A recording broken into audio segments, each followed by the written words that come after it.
Hello and welcome to New Horizons. My name is Dylan Bryant and tonight I'm going to be photographing the moon. So stay tuned for some amazing space content.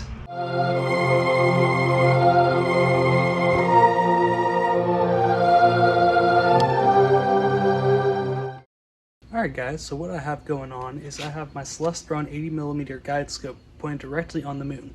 Now what I'm going to do is I'm going to use my Zhou ASI 138 MC Pro camera to take pictures of the moon. So what I'm going to do is I'm going to take the eyepiece off and insert the camera into the telescope. Then we're going to jump on a computer program to actually take the pictures. Alright guys, well I am in a software called ASI Studio. And what I'm going to be doing is I'm going to be taking a video of the moon.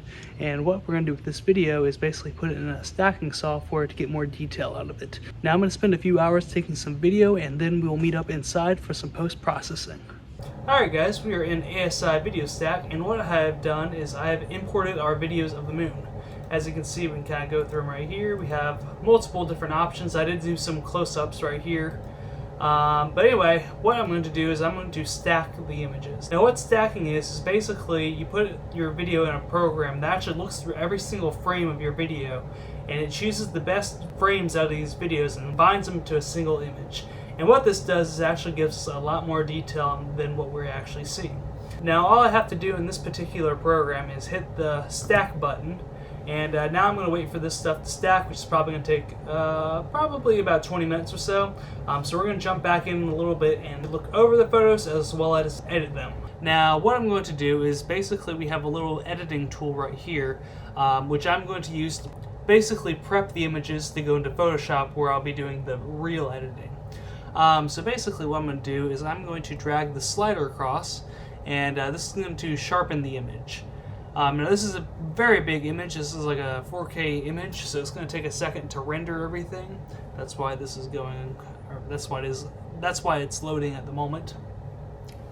But we're going to see what we can get with this. So as you can see, much more detail. For some reason, the camera decided to turn the edge of the moon green. I don't know why, but we're going to fix that in Photoshop. But anyway, I'm going to pop through these real quick and drag the sliders and just do some basic editing on them, and then we will jump into Photoshop. Alright guys, well it is the next day and we are in Photoshop, and this is one of our better pictures of the moon. As you can see up here, I have a few different pictures, which I'm going to edit them individually, but I'm just going to start with this one to show you guys the basic process. So starting off, we're going to try to get rid of this green. Now, I believe this is just an artifact because of the shadows and the different contrast in the moon's brightness. So what I'm going to do is I'm going to go up to Image, and we're going to Adjustments and Hue Saturation. And what I'm going to do is I'm literally going to take the greens and we're going to desaturate them so we don't see them anymore. Now, as you can kind of tell, there is some sort of pinkish color to the moon, or purple, whatever you want to call it. And now we're actually going to try to color balance the moon to make it more of a natural color. So we're going to adjust this down like that. So that's more of a natural color. And you see we don't see any sort of really weird artifacts. I mean, there is some stuff right here, which I might be able to fix a little bit later. But what I'm going to do is I'm actually going to go to Camera Raw Filter. And this is going to give us more control over everything we're seeing. And what we're going to do is we're really just going to be trying to pull out more surface details. And the first thing we're going to do is we are going to dehaze it just a little bit. Now what this does is I'm actually not 100% sure, but what I know it does is it actually gives you more detail on the surface of the moon, or really any other object.